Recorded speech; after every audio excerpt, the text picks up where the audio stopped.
니혼게이제이 신문이 일본 정부에 대한 수출 규제 강화 여파로 삼성과 SK가 주요 고객인 미중 IT 기업의 신뢰를 잃을 수 있다는 주장을 제기했다.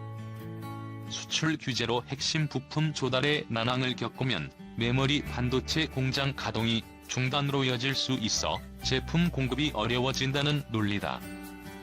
니혼게이제이는 9일 자체 조사한 2018년 주요 상품, 서비스 점유율 결과를 분석한 서울발 기사를 통해 세계 시장에서 한국 기업들이 점유율 하락을 경험하고 있다면서 주력인 반도체 부문에서 호전이 눈에 띈다고 전했다. 니혼게이제이는 세계 반도체 관계자들 사이에서 삼성의 메모리 재고량이 3개월분에 달했다. 통상의 3배라는 이야기가 확산되고 있다고 전했다. 이어 반도체 시황이 지난해 가을 이후 급격히 위축된 상황에서 메모리를 사들였던 애플 등 미국 대형 IT 기업들이 미중 무역 전쟁의 여파로 서버 투자를 꺼렸기 때문이라고 설명했다. 특히 신문은 일본의 한국에 대한 수출 규제 강화가 반도체 시장의 새로운 불씨가 됐다는 점을 강조했다. 일본의 수출 규제 강화로 인해 한국 기업이 당분간 621 패널 생산에 필요한 감광재, 고순도 불화수소 등 세계 품목의 조달이 어려워질 가능성이 커져 재고 부족에 시달릴 수 있다는 것이다. 신문은 공장이 멈춰 설 수 있는 어려운 상황이라고 토로했다는 SK 관계자의 말을 인용하기도 했다. 신문은 삼성과 SK에서 세계 점유율 50에서 70%를 차지하는 메모리 반도체 공장이 멈추면 어떻게 될까라면서 두 회사는 제조업체로서 공급 책임을 다할 수 없게 돼 고객인 미중의 IT 대기업으로부터 신뢰를 잃게 될 것이라고 주장했다. 이 과정에서 D램 분야는 미국 마이크론이, 낸드 플래시 메모리 분야는 도시바 메모리가 어부지리를 얻을 가능성이 높다고 덧붙였다. 결국 이번 수출 규제의 최대 피해자는 한국이며 이 과정에서 일본 기업들이 이득을 볼 것이라는 논리를 펼친 셈이다. 이는 이 신문이 지금까지 수출 규제로 한국은 물론 일본 기업도 피해를 볼 것이라는 논조를 보인 것과는 배치되는 것이어서 주목된다. 신문은 이와 함께 이미 지난해부터 반도체 및 평면 TV 등 첨단 기술 분야를 중심으로 삼성전자 등 한국 기업들의 시장 점유율이 위축돼 왔다고 지적했다. 전체 74개 품목의 지난해 세계 시장 점유율을 분석한 결과 한국이 1위를 기록한 품목은 전년 대비 2개 줄어든 7개였다. 세부적으로는 TV 등에 쓰이는 디스플레이 소재인 편광판에서 LG화학이 일본의 스미토모 화학그룹에 밀려 2위로 점유율 순위가 떨어졌고, 가상현실 헤드셋도 삼성전자가 1위에서 4위로 내려앉았다고 신문은 소개했다. 신문은 수출량이 많은 한국 기업들은 미중 무역 전쟁 등 해외 정세의 영향을 받기 쉽다면서 일본에 대한 수출 규제도 시작돼 올해에는 큰 점유율 변동 일어날 것으로 보인다고 전망했다.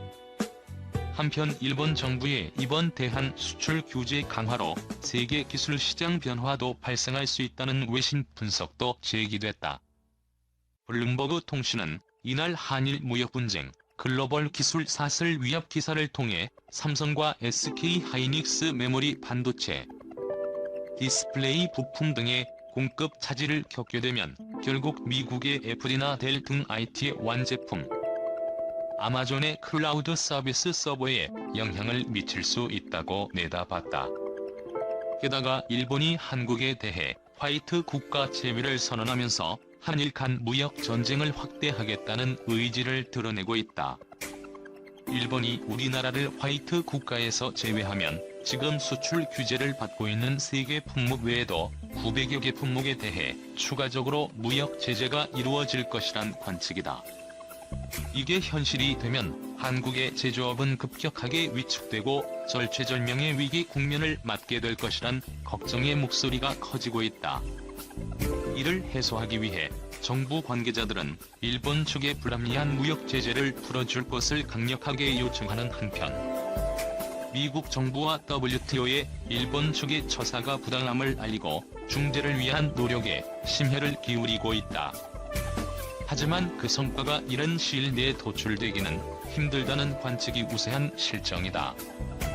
이런 와중에 삼성전자 이재용 부회장은 최근 일본을 방문해 반도체 및 디스플레이 소재에 대한 수입 규제의 어려움을 해소할 수 있는 다양한 방안을 강구한 것으로 보인다.